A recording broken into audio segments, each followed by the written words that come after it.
Welcome back. ख़वातीन और हज़रात, पाकिस्तान की बड़ी मशहूर और मकबूल कारोबारी शख्सियत मलिक रियाज साहब, आजकल उनके खिलाफ एक नेगेटिव प्रोपेगेंडा किया जा रहा है, झूठी खबरें चलाई जा रही हैं। इसीलिए हम चाहते थे कि उनके ऊपर एक सेगमेंट करें और आपको बताएं कि क्या चीज़ है मलिक रियाज साहब, क्या खिदमत किया उन्होंने पाकिस्तान की। सबसे पहले मैं आपको एक ट्वीट दिखाना चाहूँगा। पाकिस्तान के मशहूर सियासतदान हैं, कारोबारी शख्सियत हैं, चौधरी औरंगज़ेब साहब। उन्होंने ट्वीट किया है और उन्होंने कहा है कि मलिक रियाज साहब बड़े अच्छे इंसान हैं। उन्होंने पाकिस्तान के लिए बड़े प्रोजेक्ट्स लेकर आए हैं, वर्ल्ड क्लास लाइफस्टाइल पाकिस्तान को दिया है और उन्होंने वाज़ेह पैगाम दिया कि वो बैरिया टाउन के साथ खड़े थे, हैं और रहेंगे।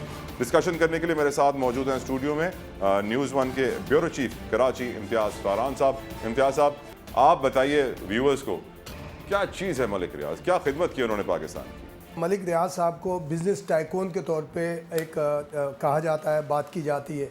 लेकिन अगर सोशल सेक्टर में भी देखेंगे तो सिर्फ दस्तरखान नहीं है, दस्तरखान के अलावा भी जो उनके अपने एम्प्लॉइज़ हैं, उनके शादी ब्याह और दीगर जो उनके अमराज के मामलात हैं उसको करवाने, और इसके साथ साथ जो बाहर एक आम पब्लिक है, जो कि एक आपने देखा कि कराची में JDC ज़फ़र बहुत इस सिलसिले में काम करते हैं। तो उन्होंने ये गुज़िश्ता साल अगर पूरा आप देखेंगे तो उनके रेफरेंस ज़्यादातर ये बहरिया टाउन रहे, और बहरिया टाउन के जो वहाँ कुरैशी साहब हैं उनका हवाला उन्होंने ज़्यादा दिया। और ज़ाहिर है कि वो मलिक रियाज साहब के ब्याह पर ऑपरेट करते थे, जो भी एक्टिविटी थी वो करते थे। तो ज़ाहिर है कि एक सोशल सेक्टर में भी हम कह सकते हैं, एक हम जो ये कंक्रीट एक जिसको हम कहें उसके अंदर भी, उस सेक्टर में भी, हाउसिंग सेक्टर में भी।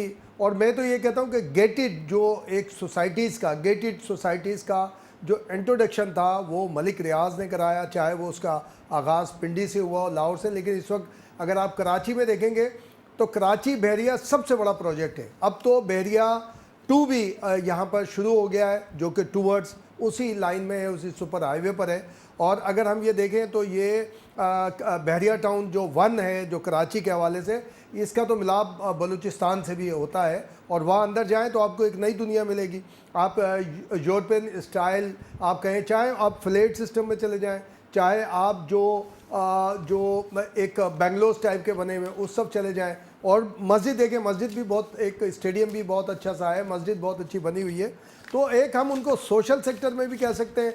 पॉलिटिकल सेक्टर में इसलिए उनको घसीटा जाता है कि उनके पॉलिटिशियन से, ब्यूरोक्रेसी से एक बहुत अच्छे देरीना ताल्लुकात हैं। उन ताल्लुकात की बुनियाद पे ज़ाहिर है कि उनको पॉलिटिकल सेक्टर के अंदर भी वो किया जाता है। कराची से लेकर अगर आप जाएंगे कश्मीर तक, वहाँ पर फिर उसी के एक लाइफ स्टाइल, उसी के अंदाज में मुख्तलिफ गेटेड जो सोसाइटीज़ हैं उसका सिलसिला शुरू हुआ। और बाहर से ज़ाहिर है कि उसमें बहुत सारी, एक बहुत बड़ी इन्वेस्टमेंट भी आई, उसको आप ज़र मुबादला भी कह सकते हैं।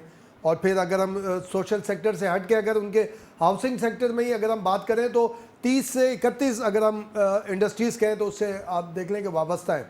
चाहे वो चौकीदार सिस्टम कहें, अगर गेट लग रहे हैं तो जो गेट बनाने वाले हैं, कारीगर हैं, वेल्डर हैं, सेलर हैं, फिर इसी तरह सीमेंट है, रेत है, सरिया है, मेसन है, ये सारी एक अगर आप देखेंगे तो 30 से 31-32 जो है वो इंडस्ट्रीज़ होती हैं।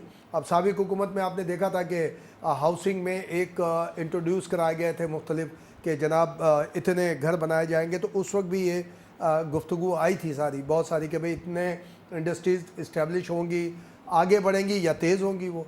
तो अब एक नाम है, कराची के तमाम बड़े शहरों में आप देखेंगे कि बहरिया टाउन अवेलेबल है, मौजूद है। यकीनन। और मैं कहूँगा कि मलिक रियाज साहब ने जो सबसे बड़ी चीज़ पाकिस्तानियों को दी वो था ख्वाब, एक अच्छे घर का ख्वाब।